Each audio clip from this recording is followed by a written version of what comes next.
నారాయణఖేడ్ మండలం పంచగామ గ్రామంలో ఆలయం వెనుక భాగంలో గంజాయి సాగు చేస్తూ అడ్డంగా దొరికిపోయిన పూజారి గత కొంతకాలంగా ఆలయం వెనుక భాగంలోని స్థలంలో గంజాయిని సాగు చేస్తూ నారాయణఖేడ్ పరిసర ప్రాంతాల్లో విక్రయించేవారని పోలీసులు తెలిపారు.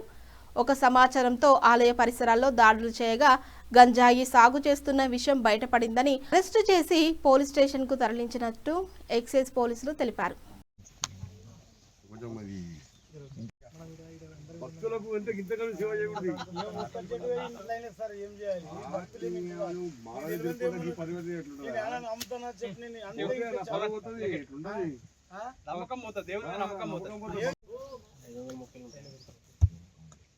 లేదు గంజాయి మొక్కలు ముందు చేసిన పెట్టిన అంతే